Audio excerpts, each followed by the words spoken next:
Bismillahirrahmanirrahim. Assalamualaikum warahmatullahi wabarakatuh.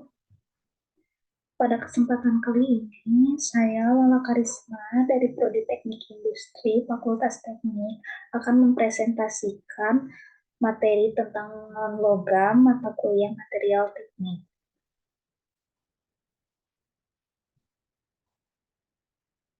Material teknik non-logam adalah bahan yang tidak mengandung unsur logam dan memiliki sifat-sifat tertentu yang membuatnya berguna dalam berbagai aplikasi teknik. Adapun jenis-jenis material non-logam. Yang pertama, ada keramik. Material teknik keramik adalah bahan non-logam yang digunakan dalam berbagai aplikasi teknik karena sifat-sifatnya yang unik, yaitu resistansi terhadap suhu tinggi, ketahanan terhadap korosi, memiliki sifat isolasi listrik dan termal yang baik.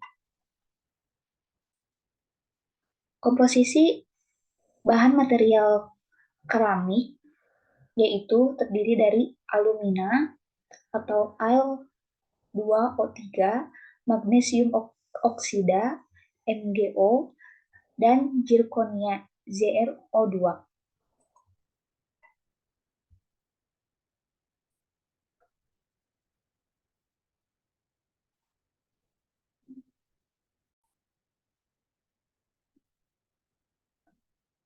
Pengolahan bahan non-logam keramik, pencampuran bahan baku, pembentukan, dan pembakaran dengan suhu tinggi.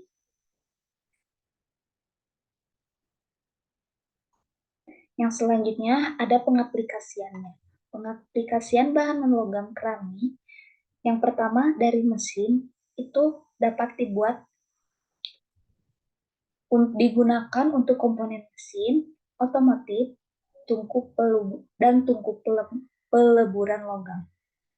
Yang selanjutnya pada isolator listrik, saklar, setrika, dan kompor listrik. Yang selanjutnya bahan tahan api, dinding bata tahan api, komponen pembangkit listrik. Jenis material yang kedua yaitu polimer atau plastik. Material teknik polimer adalah bahan yang terbuat dari rantai molekul panjang yang disebut polimer. Polimer dapat ditemukan dalam berbagai bentuk seperti padat, cair, ataupun gas. Sifat-sifat polimer yaitu memiliki kekuatan mekanik, fleksibilitas, ketahanan terhadap korosi, dan isolasi listrik. Klasifikasi. Polimer dapat diklasifikasikan menjadi beberapa bagian. Itu yang pertama ada polimer alam, terjadi secara alami seperti karet alam, dan selulosa. Yang kedua ada polimer semi sintetik yang diperoleh dari modifikasi polimer alam seperti serat rayon. Yang selanjutnya ada polimer sintesis yang dibuat melalui polimerisasi dan monomer seperti plastik dan nilon. Adapun komposisi dari polimer, yang pertama ada monomer, unit dasar yang membentuk polimer. Contoh monomer termasuk etilena, propilena, stirena, dan vinyl klorida. Yang selanjutnya ada pengikat, ikatan kimia yang menghubungkan monomer menjadi rantai polimer. Ikatan ini biasanya kovalen dan memberikan kekuatan dan stabilitas pada struktur polimer. Yang selanjutnya ada aditif dan pengawet. Aditif untuk memodifikasi sifat-sifat polimer, pengawet untuk mencegah degradasi polimer oleh faktor-faktor seperti cahaya UV, oksigen, dan panas.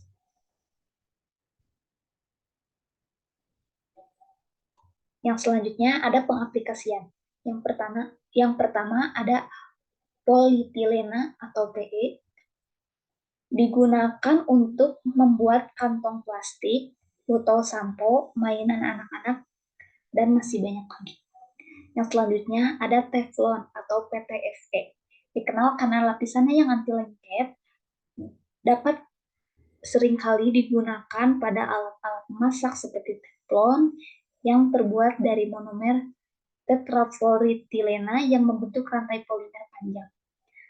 Yang selanjutnya ada PVC atau polyvinyl klorida yang digunakan dalam bahan bangunan dan isolasi kabel PVC adalah contoh dari polimer komersial yang murah dan banyak digunakan. Yang selanjutnya ada polistirena atau PS. Digunakan dalam perabotan rumah tangga dan bahan pengemas, termasuk busa dan wadah makanan. Yang selanjutnya ada nilon dan polyester. Polimer teknik ini digunakan dalam barang elektronik dan listrik, transportasi, bahan bangunan, dan barang-barang konsumsi. Yang selanjutnya ada biopolimer, polimer fungsional yang dibuat untuk tujuan khusus dengan skala produksi kecil, seperti membran dan polimer penghantar arus listrik. Yang selanjutnya ada komposit. Material teknik komposit adalah bahan yang terdiri dari dua atau lebih komponen dengan sifat fisik atau kimia yang berbeda. Komponen-komponen ini biasanya disebut matriks dan penguat, bekerja sama untuk menciptakan material dengan sifat yang ditingkatkan. Sifat-sifat komposit. Yang pertama, kekuatan yang lebih tinggi, kekakuan, dan yang selanjutnya ketahanan terhadap korosi yang lebih baik daripada bahan penyusunannya secara terpisah.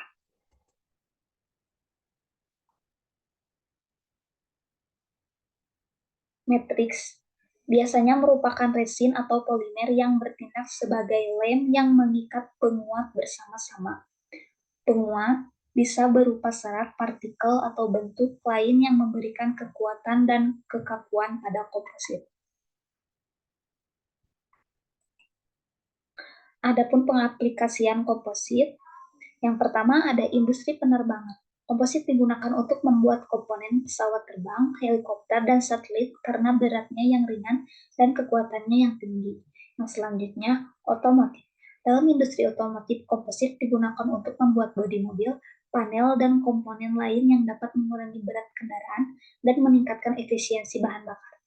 Yang selanjutnya, pada perkapalan. Kapal dan perahu sering menggunakan komposit dalam konstruksi mereka untuk meningkatkan kekuatan dan mengurangi berat. Yang selanjutnya, pada peralatan olahraga. Komposit digunakan dalam pembuatan peralatan olahraga seperti raket tenis, tongkat golf, dan sepeda untuk meningkatkan performa dan durabilitas. Yang selanjutnya, pada konstruksi bangunan. Komposit sering digunakan dalam konstruksi bangunan seperti dalam pembuatan balok, panel, dan elemen struktural lainnya yang memerlukan kekuatan tinggi dan berat yang ringan. Yang selanjutnya, pada peralatan medis. Dalam bidang medis, komposit digunakan untuk membuat alat-alat ortopedi, perangkat implan, dan peralatan diagnostik. Yang selanjutnya, ada kaca. Material teknik kaca adalah bahan anorganik yang terbuat dari pelururan beberapa bahan dasar yang kemudian didinginkan hingga menjadi padat tanpa kristalisasi. Kaca memiliki sifat amorf atau non-kristalin, bening, tembus pandang, dan biasanya rapuh atau mudah pecah. Adapun beberapa jenis kaca, yang pertama ada kaca bening, dikenal juga sebagai pot glass. Pot glass memiliki permukaan yang rata dan sangat bersih, sering digunakan pada eksterior dan interior bangunan serta perabot rumah tangga. Yang kedua, ada kaca warna atau tinted glass. Adalah kaca bening yang diberi warna dengan sedikit penambahan logam berwarna, digunakan lebih banyak pada eksterior bangunan untuk privasi.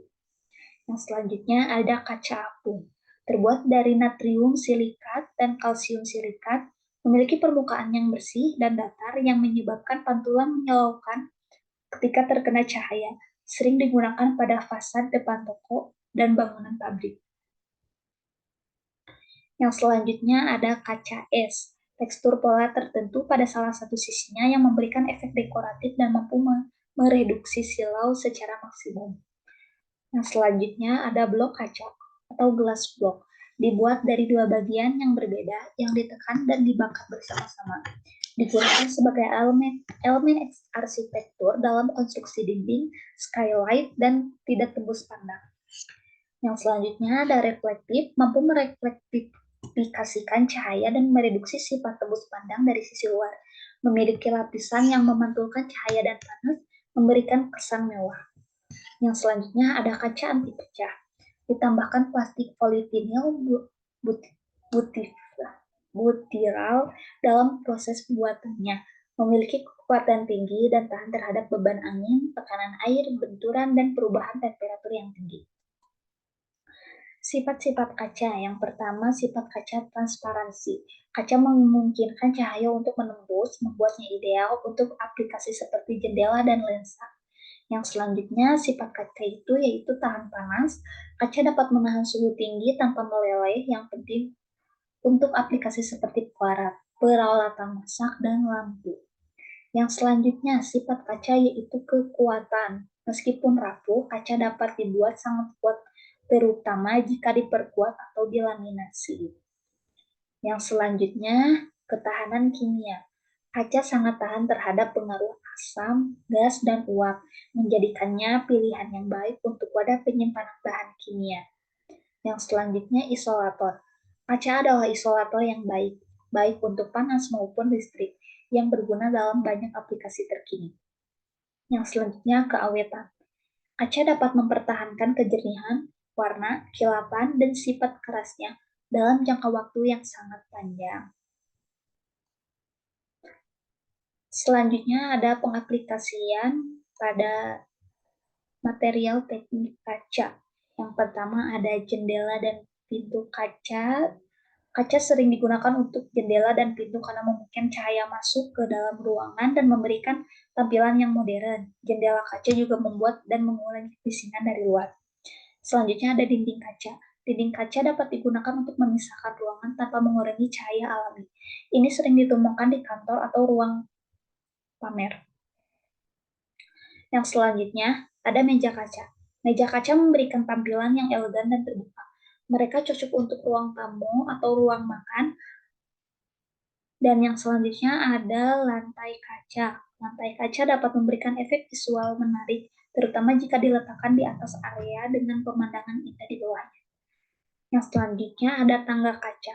Tangga kaca memberikan kesan ringan dan modern. Mereka dapat digunakan dalam desain interior dan atau eksterior. Selanjutnya ada fasad kaca. Fasad kaca pada gedung-gedung tinggi memberikan tampilan futuristik dan memungkinkan cahaya masuk ke dalam ruangan. Yang selanjutnya ada elastomer.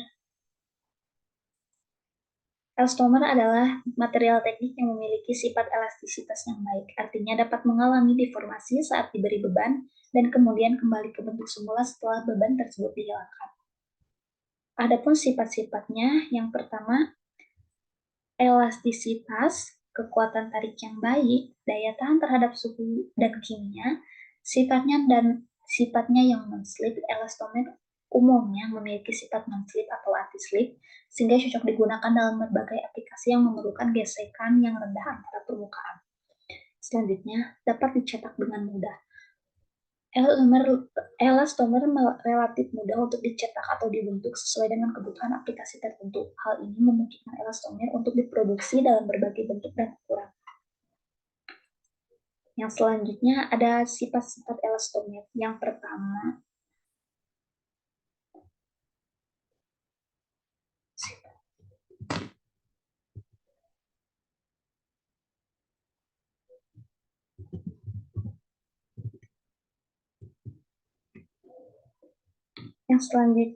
ini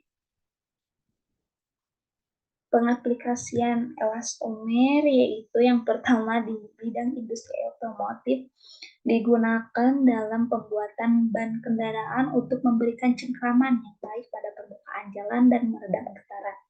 Yang selanjutnya ada insulsi konstruksi, digunakan sebagai bantalan getaran dalam struktur bangunan dan jembatan untuk meredam getaran dan guncangan. Yang selanjutnya ada peralatan elektronik, digunakan sebagai sel dan isolator getar dalam peralatan elektronik untuk melindungi komponen-komponen sensitif dari debu, air, dan getaran. Yang selanjutnya pada kesehatan, digunakan dalam pembuatan alat-alat kesehatan seperti sarung tangan bedah, selang infus, dan peralatan medis lainnya, karena sifatnya yang tidak beracun dan tahan terhadap sterilisasi. Yang selanjutnya ada pakaian dan mode. Digunakan dalam pembuatan pakaian olahraga, pakaian renang, dan pakaian dalam karena kemampuannya yang elastis dan nyaman dipakai. Yang selanjutnya ada peralatan rumah tangga. Digunakan dalam pembuatan alat-alat rumah tangga seperti tutup panci, pegangan alat masak, dan peralatan dapur lainnya karena sifatnya yang tahan panas dan langsing. Baik, mungkin itu saja yang bisa saya presentasikan. Mohon maaf ya ada kesalahan dan kekurangan. Jika ada pertanyaan, bisa di chat atau di komen saja. Terima kasih. Wassalamualaikum warahmatullahi wabarakatuh.